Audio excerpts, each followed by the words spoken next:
Welcome back to Nightcap Chat, the pop culture podcast. We talk all things comic books, video games, movies, TV shows, and more. Today, we are talking new comic books that we are most excited for. I'm Blade O'Neill. I'm Ken Brown. I'm Lance O'Neill. So new books are finally coming back. So we thought that was a really exciting topic, and how could we not talk about that? But before we dive into that, just want to take a second to thank you all for listening every week and liking and sharing and subscribing, and like I always say, without you listeners, Nightcap Chat wouldn't be possible. So thank you again for your continued support. So new books are coming. New books are here. New books are almost here. Ken, you've got to be excited. Yes, man, the wait's over. I mean, starting tomorrow, we're going to get our first shipment. That was first shipment to us since the last week of March. It's hard to believe. It's been 6 weeks since we've got new comics in, but the time's here, and it's whether the world is ready all around everywhere or not, it's coming regardless. Absolutely. I mean, my next question was going to be like, when was the last time new books came out? But you hit it. Wow, 6 weeks. It feels like so much longer. It does. It seems like 3 months almost. Yes, it is. It's been quite a few weeks, or I guess 6 weeks. Time has been flying. Don't get me wrong, in weird ways. I can't believe that we're in the mid to end of May already. I mean, today's the 18th. Yeah, and it's this year is still moving along, which is pretty crazy to say. But now comics will be part of it, and it's fun to see how it's going to roll out. And it's good to have new material, regardless of how much is coming. As long as there's new material, people are excited. Absolutely. So as May 20th is going to have the first set of new books, right? Yes. There's been a couple of regional distributors that DC brought in. For the middle of April, they started, or late April. I think the 20th was the first week that they started bringing some new comics back because Diamond wasn't ready. Yeah. And they did a deal with Discount Comic Book Service for the west of I guess you could say the western states, 25 states, and the eastern 25 states were being distributed by Midtown Comics through another name. I think it was called Lunar Comics. Okay. And some acronym I cannot remember that Midtown was using. But it's so there have been some new DC books out the past couple of weeks, but they were slow rolling them out as well. And now this coming up week and the week after, Diamond's going to be releasing all those through us too as well. So it's going to be all caught up regardless of within 4 weeks, everything's going to be on the same timeline. But there have been some new comics out there, but we are sticking with the Diamond plan of knowing that it's going to be one shipping cost and one place to go to get everything that we need at this moment, and not making it more complicated, but keeping it as simple financially as we can during this time, not knowing where this is going to all go. Yeah, no, this has been crazy for sure. DC sounds like they're DC trying to make a quick buck, huh? Yeah, DC, they got bought out by AT&T last year. And with all due respect, I don't know if stockholders are concerned, or the fact of that Jim Lee now being president at DC since Dan Didio stepped down earlier this year, trying to make sure that he's trying to be a good leader for the industry, to be the person that takes that first step, regardless of whether or not anyone's with them or not. But they've been aggressive the past few weeks. I said I want to play diplomatic as possible. I can't say I agree with all the decisions they're making, but they're trying to do some things that have been caused by this virus as ways to look at them as a medium rather than them as a comic book company, and more of an entertainment medium than a comic book company. That's kind of a little bit concerning to me, because I don't know if you guys have heard about Tuesday release for comic books from DC Comics. Only what you mentioned before the podcast. Yeah, well, there's been more information about that, is that they're now saying that they are trying to move into the other medium releases of books being released on Tuesdays and movie DVDs and music CDs being part of that entertainment media release day, rather than stick with the comic release day, because they have a majority of their product is graphic novels and trade paperbacks, which is already released on Tuesdays anyway. And so they want to move their comics into that same arena with their graphic novels and trade paperbacks on bookstore releases. I mean, here's the thing with that. I mean, I agree. It is a piece of media like video games, like movies, books, and whatever. But having different release days kind of helps it easier to manage what you're buying at what time during the week. Because I mean, you want to fill up on Tuesday and buy the new movie that's coming out and the new comic books and the new book and the new video game.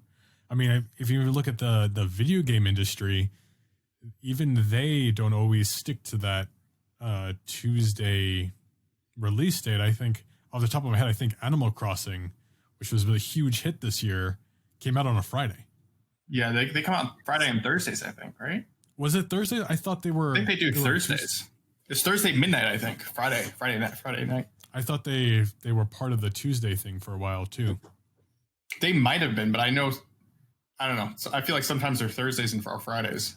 Maybe I'm wrong, but regardless, Tuesday is not the all-powerful day. I mean, like, there's nothing wrong with Wednesday.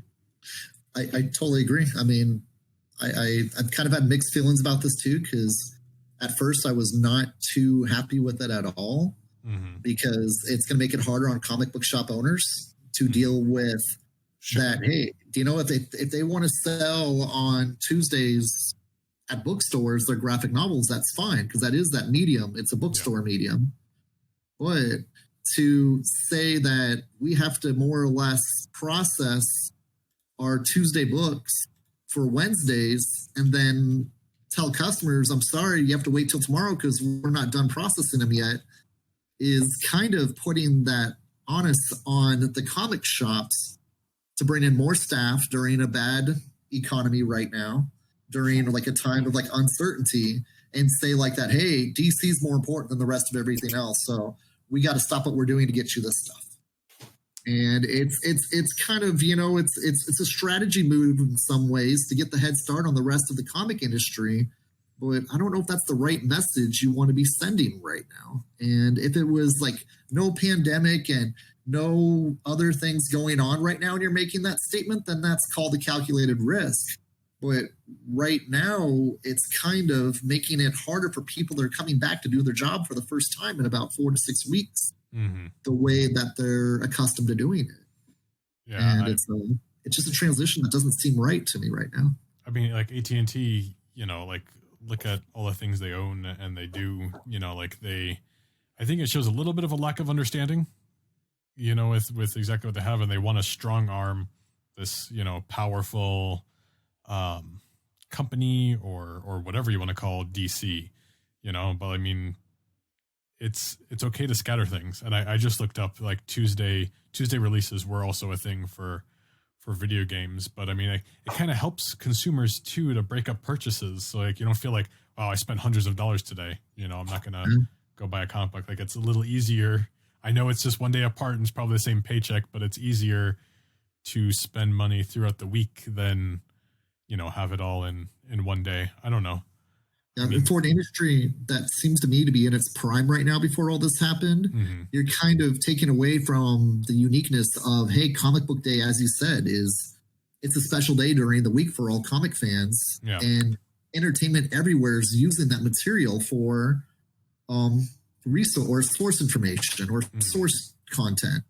And to kind of like more or less say like that, oh, well, you know what? We want to be with other entertainment mediums because we think there's more financial opportunity for us. That's kind of, you know, kind of defeating your own progress that this industry's built over the past 10 to 15 years with all the great movies and cartoons and books themselves are taking, you know what I mean? They're actually novelizing comic stories. Remember that the Marvel Days of Future Past has been novelized, and that was a comic first, and they extended it into a novel, the Avengers Breakout. I mean, there was a good amount of time where novels were starting to novelized comic book stories. Well, I mean, they even did a Dark all over Phoenix the one, I place. think. they could be What? just trying to separate themselves from Marvel. A little step away because it's like, well, this isn't going so well, so maybe we just like push ourselves distance a little bit, like as much as we kind of can.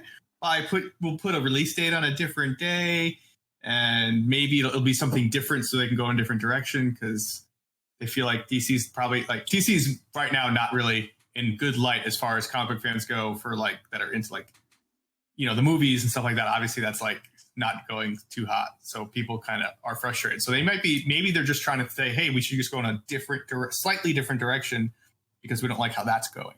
I don't know. Yeah.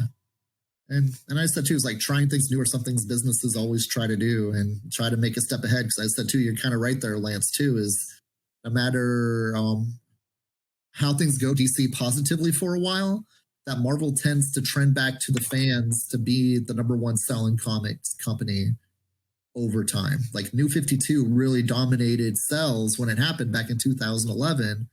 But within 2 to 3 years, Marvel kind of caught back up again pretty quickly. Mm-hmm. And it's it's easy to get big leads when you have 52 number one books come out the same month, because everyone wants to try something new. And it was a brilliant strategy by DC to pull readership. But over the 2 to 3 years over time, it brought, Marvel caught back up again and kind of took over the industry when it came to sales again. We'll see what happens. I mean, AT&T hasn't done anything thus far that has really proved they know what to do with this. Just mostly looking at the movies. But before we delve too much into the politics here, no, for sure. Lots of great books, Marvel, yes. DC, and several indie titles were stopped and are going to be resuming. The first one I kind of want to mention because the creator we had as a guest a few weeks back is the Killlock by IDW. It's not coming out too soon, but it'll be in a few weeks, and I had the release date here. It's June 10th. So I guess it's kind of soon. I guess. Yeah, 3 weeks. Yeah. Wow, I can't believe how close June is. Like I've been at home for so long, I didn't realize like I stepped out of the house and like, oh, it's June. Stepped out of the house when it's 100 degrees. Yes, yeah. That's another thing. So Livio Ramondelli, June 10th, 2020, we're getting Killlock number 5, and I believe that is 5 of 6, right? Yes, it's going to be 6 issues for the first volume. And did we mention before that when I was talking to him recently that he has already been greenlit for volume 2? Oh, I don't think so. Cool. Yeah, so awesome. Like when I was talking to him for the free comic book day video, he was mentioning to me that, yeah, dude, I'm excited. I'm working on Killlock volume 2 right now. IDW approved it for its second volume. That's great. Yeah, so that's pretty exciting too. So, since that was a book, that we've brought up before, I just wanted to bring that up to everybody. That's the last 2 issues they're here. yes, they're not too far away. The main Marvel book that I've been reading is the new XMen by Jonathan Hickman. I have some of the other spin-offs and stuff, but I haven't read them yet. But the last one I think was X-Men number 8 that came out, right? If I'm not mistaken. Yes. So there's a whole thing going on right now where the New Mutants, so like Magic and all them, they found a king egg of the Broods, which I was never really a big fan of the Brood. They're X-Men bugs. I mean, I don't know, just the X-Men fighting bugs I never found very interesting, personally. I mean, if you like them, that's it's like cool. Starship Troopers all over again. Sure, yeah. I mean, like that's a good example. Like I don't think they're interesting, but toward the end there, it kind of starts hooking you back in, because I'm not even sure what the X-Men character is that you're talking to, but he's talking to an accuser, a Kree accuser. That's not Ronin? I don't think it's Ronin, because he wasn't blue. He was like gray, and he had like this thing over his eyes, and no one called him Ronin, but they just kept referring to him as a Kree accuser. Okay. I don't think it was Ronin. Ken, did you think it was? I don't think it was Ronin in that one. I don't think it was Ronin either, even though he had the same hammer and everything. But I guess that's just what you are when you are a Kree accuser.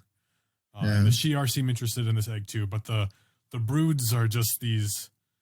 They've been like eating these like space whales or something, and just like killing all this stuff. And they came in, they attacked Krakoa on the moon, and they're like the locusts of the space. Yes, exactly. Yes. It's exactly what it's like, because you see them all coming out of all the different orifices of this dead space whale, and they're just coming and they're messing stuff up. So like unless I miss something, like I'm not sure where this is going, but I will say we talk about how the comics are being influenced by the movies.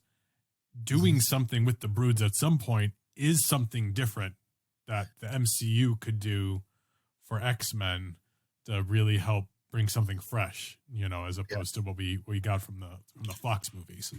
I don't know if I want killer locusts though in my movies. Trust me, I don't either. But if it's some kind of subplot to something, I think maybe it'll be okay. Or does that go with their like horror genre? Yes, that's like a horror Marvel movie. Since they've kind of haven't really done that, and they're talking about doing that for the Doctor Strange, maybe that's going to be part of that next phase. Is they're going to have like a horror movie kind of thing, maybe once a year, and that could be something that would be like horror like. I guess fun, especially when you got characters like Blade and Ghost Rider coming up. Yes. Yeah, dude, that ending was cool. I said too, like a character that was a fringe character, Brew, being put in charge of the complete Brood empire. By the time that story was over, was pretty epic scene, because the guy's kind of like the Hank McCoy of the Brood, half human, half Brood, pretty much. If I remember correctly. Is he? I've never come across that character, so I didn't understand. Yeah, he was part of a previous run of X-Men. I don't know if it was. I don't think it was the Morrison run. I want to say it might have been the Brubaker run. Brew was created by Christos Gage.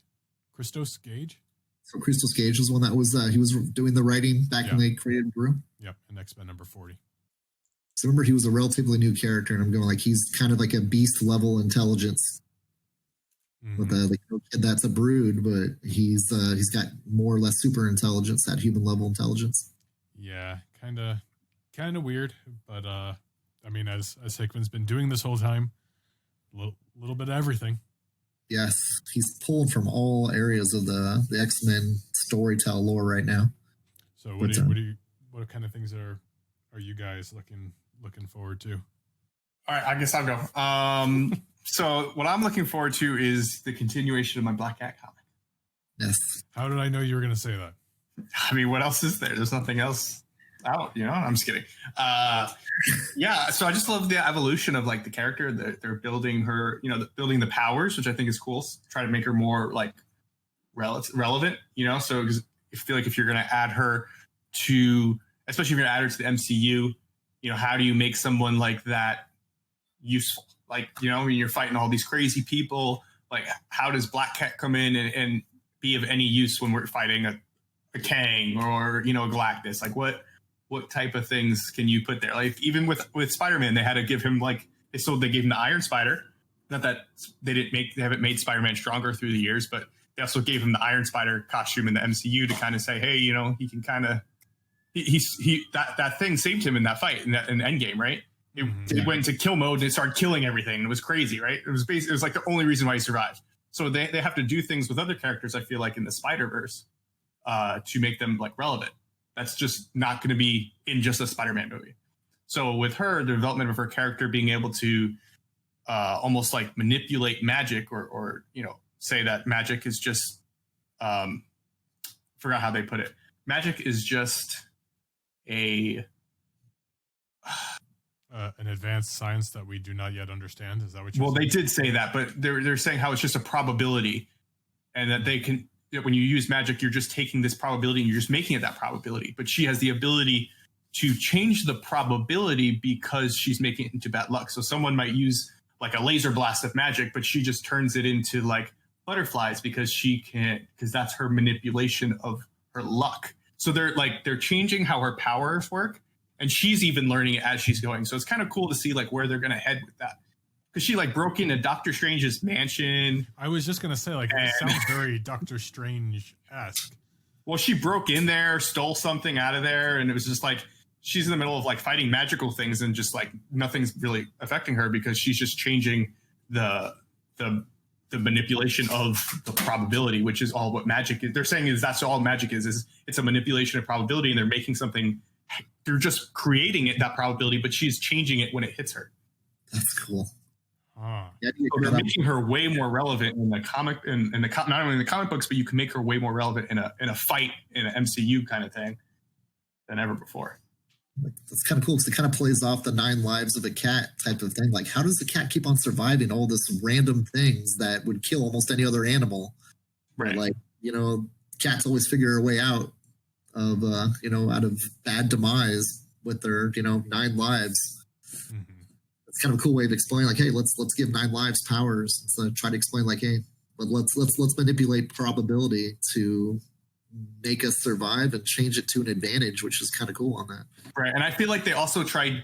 I also kind of felt like they tried doing that because of, in the latest Deadpool movie, they basically had someone who was just lucky, right? They did Domino, and she was just like, it was just stupid things were happening, and she'd be okay. I think they were just trying to maybe evolutionize Black Cat to make her say, hey, she's different than that person because of, X, Y, and Z. Plus, she also is stronger than Domino. She should have some type of super strength from the comic. So. Yeah, I mean, why can't you also relate that back to Captain America? I thought her super strength was already originally related to the super soldier serum, wasn't it? Because didn't her grandfather work on the super soldier program? So like that's where some of her strength comes from, or am I just making stuff up? I thought, if I remember correctly, didn't Kingpin give her first power set? Yeah, Kingpin gave her. She made a deal with Kingpin for like an experiment to get her powers. She was she was acrobatic and everything, could always do all these crazy things, but she had the luck thing, but she got the strength from the Kingpin. Yeah, she felt like she was a liability to Spider-Man when they used to team up back when she first started appearing, and when Spider-Man disappeared, or was it? No, it wasn't during Secret Wars time. It was during then, right? And she went to Kingpin to purchase a serum that gave her powers, so she could more or less be able to be what she felt was a reliable ally to Spider-Man, not a liability when they were in battle together. And it worked almost overworked because she had like the best bad luck powers that she could ever. Anybody that tried attacking her, it was I said too, it's funny that you say that the Domino thing. If anything, Domino was a knockoff of Black Cat more than Black Cat being too relative to Domino, because Domino's got the exact same type of power set they gave Black Cat. Who knows exactly why they decided to do that at that time? Maybe they kind of, like I said too, they did the same thing with Longshot at that time too. They kind of gave Gambit that similar type of charm and ability that Longshot had too as well. I feel like they also tried staying away from Black Cat after that, because like I know we talked about in previous episodes, they kind of just made a decision to say, hey, either is it Mary Jane or is it Felicia Hardy? Which one is he going to go with? And then they kind of just got rid of Black Cat, threw her to the side, and maybe they were like, well, we like those powers, so maybe let's just put it with a new character. And they made Domino, and then now they're going back to Black Cat, because she's a light character. So just so I don't sound like a complete ding dong, the super soldier thing, what I'm getting that from is the Spider-Man animated series. They did a thing with it came from the super soldier program, and her dad or grandfather snuck in, memorized the formula, and then all this crazy stuff happens. Eventually she gets kidnapped, and then the Kingpin gives her the powers, and I don't know, it's kind of complicated. I'm not going to go into it, but I was referencing Spider-Man the animated series. Gotcha. It's possible though that I'm not 100% sure where Kingpin got that serum. It could be something to do with Captain America. Yeah, that would make total sense. Because Kingpin's also the person that gave Cloak and Dagger their powers too. Like that, where they were doing more or less. Kingpin, I guess, maybe was trying to make his own army. I have to read all those Spider-Man stories because I don't remember reading all of them. Yeah. But similar type of thing happened with Cloak and Daggers, where he kidnapped them off the streets and started doing experimentation. He gave Cloak and Dagger their powers too, as well, from if I remember correctly, an experimental drug, since they were at that time dealing with drug abuse. And if it was Kingpin or was it Silvermane? I remember they got abilities a similar way. I think it was Kingpin that gave Cloak and Dagger their abilities, correct? Do you remember that, Lance, too? It might have been Silvermane. Might have been Silvermane? Okay. So maybe Kingpin was more or less taking the idea from Silvermane or something. Or they went to go fight Silvermane. I don't remember. Now I'm getting confused. I know, me too. It's going back in time and trying to get all those cobwebs off of those stories I read a long time ago. There was, now that you talk about the drugs too, there's a lot of drugs in those comics. Like, I don't know how many times they're fighting people, and it's like this guy like drops a bunch of cocaine on the floor, and they're like fighting, and it's like, oh no, like, and then Cloak like sends him into like, you know, his forever darkness cloak, or, you know, the other dimension, and then he comes out of it. The guy like comes out of it like 6 issues later, and he's like, oh my gosh, I'll never do drugs again. Like, he's all freaked out. Yes. Like, I'm so cold. That was the worst trip I ever had. Exactly, dude. But I gotta admit, like, as much as I was kind of more or less talking about DC earlier, but once I'm on the positive light too as well, I've been really enjoying the lead up to the Joker War story. It's the 3 Jokers thing, right? No, it's actually, they did the story where there's this character called the Designer that's been introduced by James Tynion in Batman number 86 right after the City of Bane storyline. And at the end of City of Bane storyline, there was a little teaser of Joker and some of his lackeys kind of more or less, you know, discussing things. And someone brought up to the Joker about the fact, like, why haven't you ever just ended it with Batman? And he's kind of, for whatever reason, you know, it's like that, you know what? That's right. I do need to come to an end to this.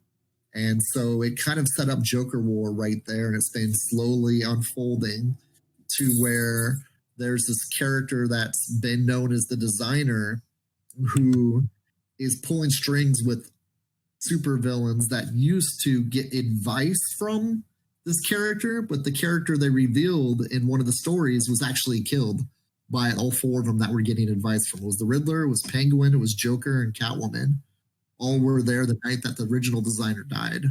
And now this new Designer's shown up and is kind of executing some of the things that they talked about that night, where they went to this more or less all-knowing supervillain that's been around since the Zorro type of days, it almost seemed like.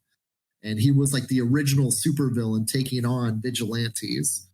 And he was more or less hiring out his services to supervillains for helping them execute their maximum potential of criminal activity based off of, okay, if you do this, then what happens? Oh, that happens? Well, what are you going to do next? Then, okay, boom. If you do that, then this happens, until there is no more consequences for their actions and they get away with the perfect crime. And now all of a sudden this character's showing up again, and Joker's behind the scenes now too as well, pulling strings to try to do the ultimate Batman Joker War. So there's questions like, who's the new Designer? I mean, in my opinion, I'm pretty sure it's the Joker himself, because the Joker was the first person they showed the origin of the Designer story, where he bolted out of the room with the meeting after having good, successful meetings with the Penguin, the Riddler, and Catwoman. And he's going, get this guy out of here. He's driving me nuts. And that was the last night of the Designer. They ended up more or less, you know, getting away from this Designer and his men and burning down his house. And it's just been like their private memory they've had all this time of like, wow, it's like, you know, I don't know who this guy is or was, but it just, everything blew up in their face, and they all have their perfect crimes. But then the Joker was the one that broke everything, and like where it just became a proverbial poop storm to the demise of the Designer. And it's they're introducing Punchline in the story, which is now like the big buzz in the DC fan base is like, who's Punchline? It's Joker's new girlfriend, and who's that going to be from the past? Is it someone brand new? Is it someone that's like, you know, it's a character? There's been reports that people have seen pages where this character slits Harley Quinn's throat in an upcoming issue. So there's some pretty exciting stuff coming up in Batman and the Joker War that is going to make some major ramifications to the DC Batman universe going forward. That's one way, right? That's one way to reboot Harley Quinn. I don't know. Yeah, exactly. So it's kind of crazy. I hope we don't get the death of Harley Quinn. That would be obviously a major. Can you imagine if they make like Harley Quinn like Snake Eyes, where she can't say a word anymore?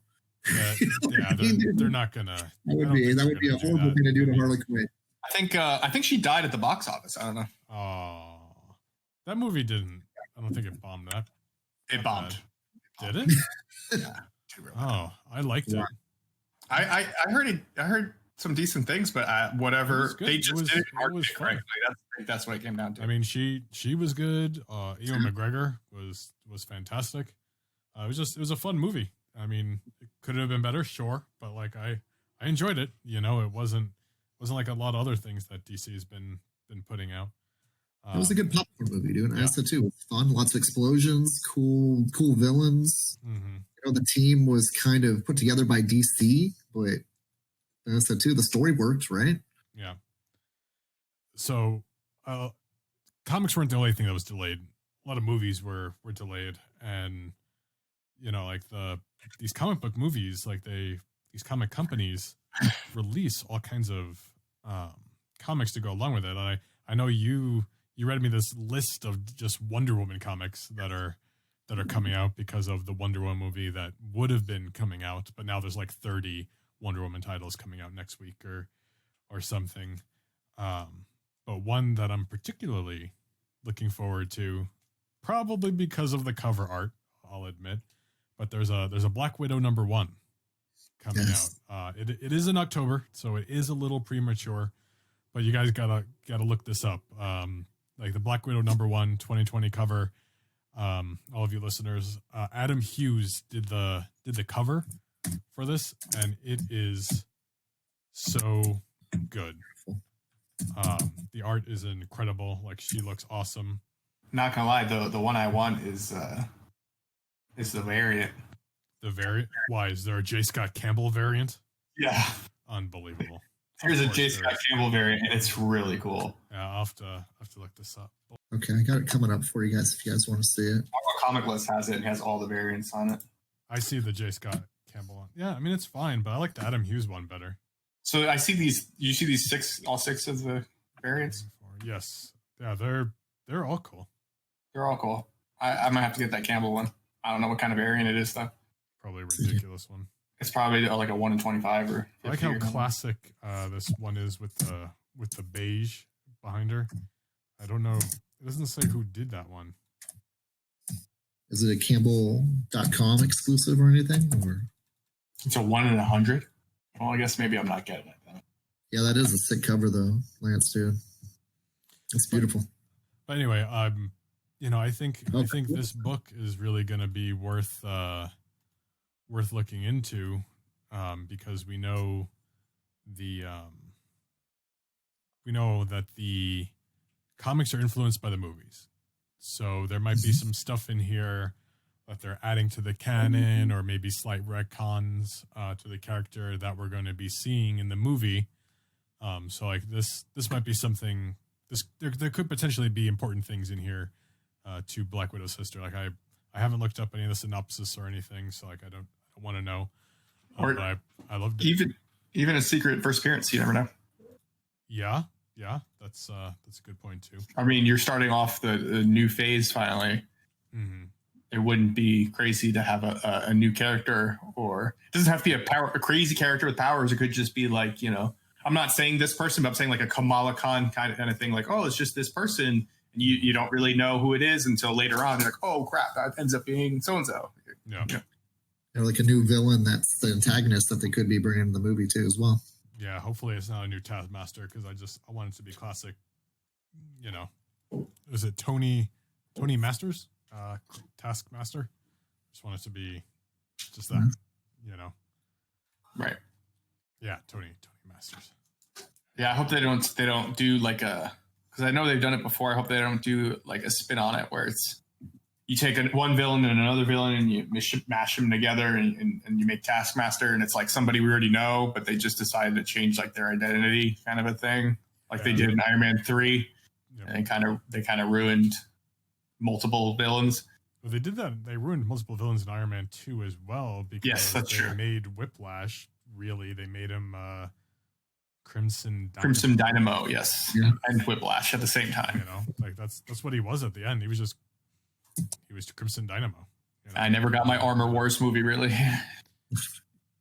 I remember you saying that, and I was thinking about that the other day, and it sucks that they didn't do like an Armor Wars kind of like they did Civil War. It's like the part 3, but they did it without really doing it, because I think the whole intent behind Iron Man 3, part of Iron Man 3, with all the Iron Man armors, but it was such a cheap way to do it. Like, all these unmanned armors flying around. It was so like, come on. I agree, but where's my Crimson Dynamo and all these guys fighting each other? Like, that totally missed opportunity. Like having Russia wanting to have their own Iron Man, and and these people trying to make their own Iron Man. It could have been Justin Hammer too. Like you missed that opportunity. And what an opportunity to include like Norman Osborn with Iron Patriot and like try to like put the universes together. Like it's a perfect way to do it, and you just. What were you going to say, Ken? You've already introduced the Ghost in Ant-Man 2, and the Ghost was the one that, if I remember correctly, stole all of the armor technologies. Yeah, from prizes. Like what a setup. Yeah, that'd be great too, because I guess now that Tony Stark's gone for the time being, you have Spider-Man trying to save that legacy of Tony.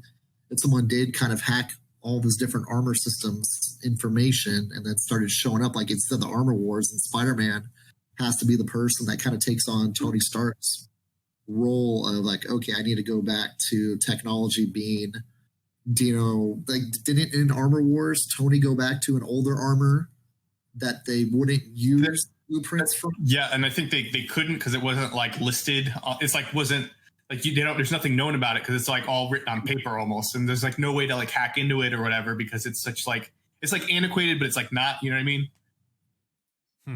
Yeah, it's like it's simple technology that is not hackable, I guess you could say, because no one knows how to, knowing that there's no operational level system that can get into it. Interesting.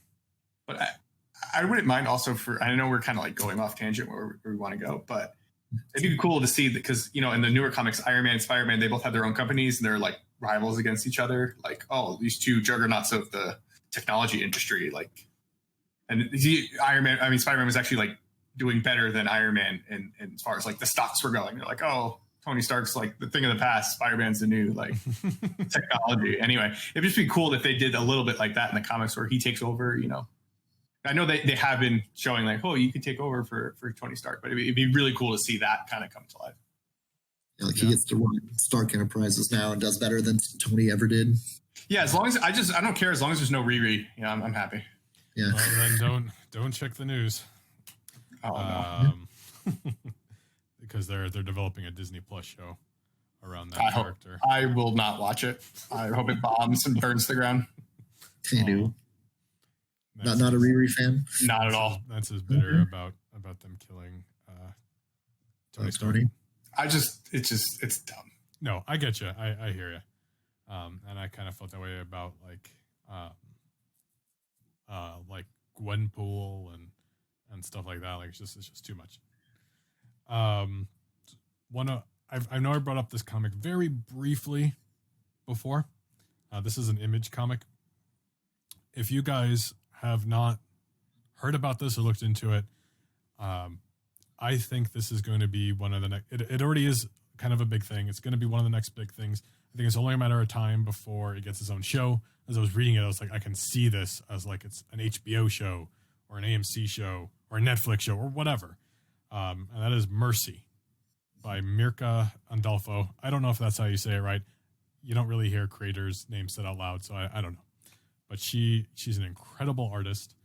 I've been avoiding spoilers, so I honestly don't know what the whole story is about. But like the first one really hooks you in. It follows the main character is Lady Helene, and she's something.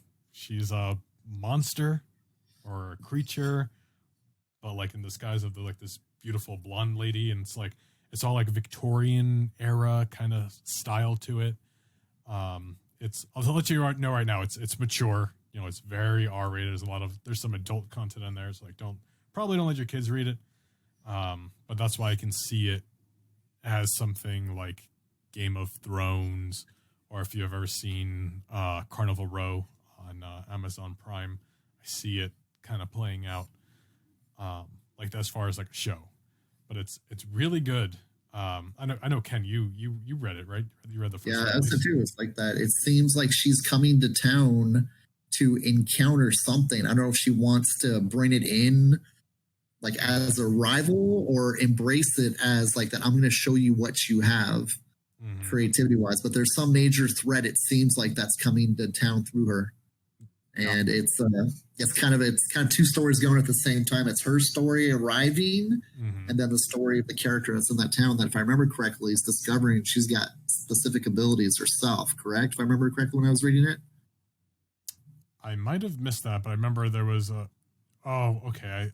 I think I know what you're alluding to, but I see that she's kind of like predicting, like she has like a drawing that you can tell, is this lady who's coming to town, and she talks about like having a constellation on her skin, but she has like all of these like freckles that are like very almost not like how freckles are like scattered all over your nose, but like they seem a little more deliberately placed, on her skin.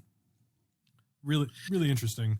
Art's incredible. Like I started randomly following this artist on Instagram. I didn't even realize like she did, comics at first, but like, all of her art's incredible. And that's what really hooked you. It's like good art and good story. I mean, like, how do you go wrong from there?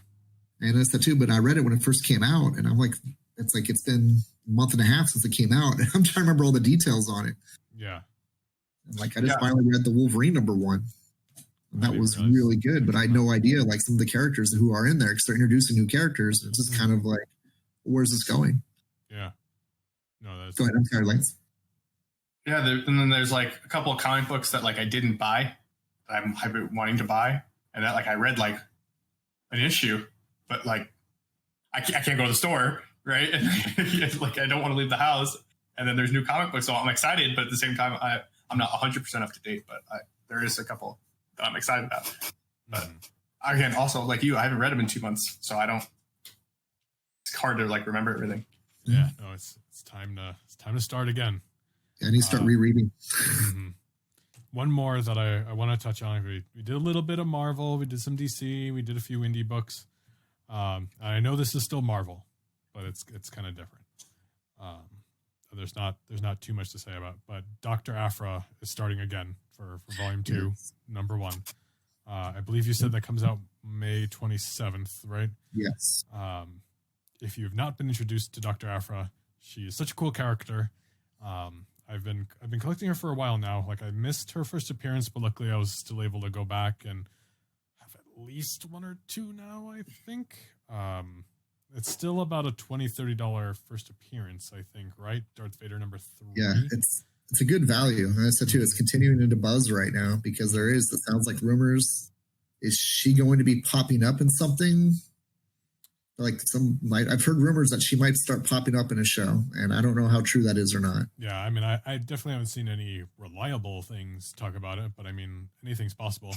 I mean, we see all these casting things that there's been so many casting updates on The Mandalorian. I'm starting to wonder if they're all true because there's been so many. It seems absurd that some of these wouldn't be a secret, like the alleged Ahsoka casting, and what they're saying. They're confirming that Tamara Morrison's going to be Boba Fett, which another thing I was like, why wouldn't that just be a secret? Yeah. Just because he's in it doesn't mean he's alive. Right? I mean, come on.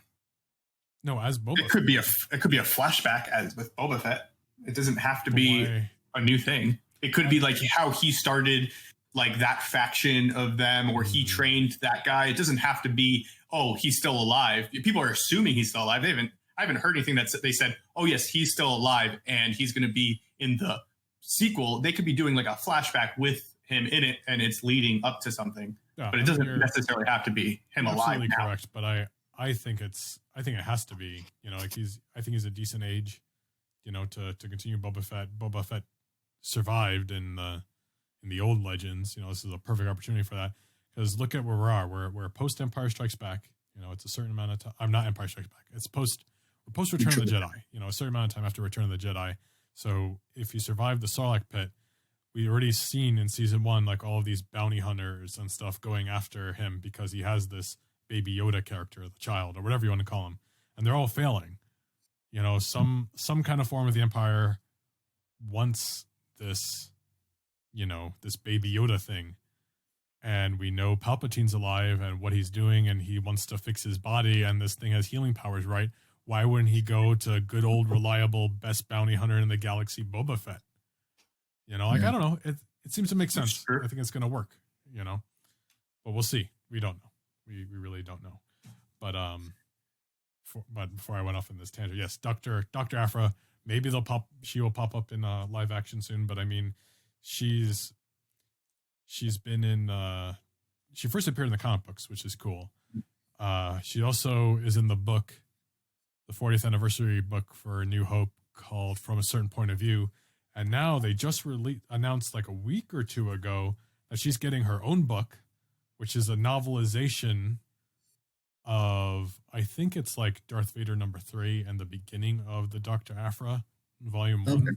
So they're adapting it, and I think they're adding new scenes as well. So she's actually getting a novelization of her comics now, too, which is cool. That's cool. Yeah, can't go wrong. Yes. Another opportunity to start at issue 1 for this really cool character. I know I'll be picking it up.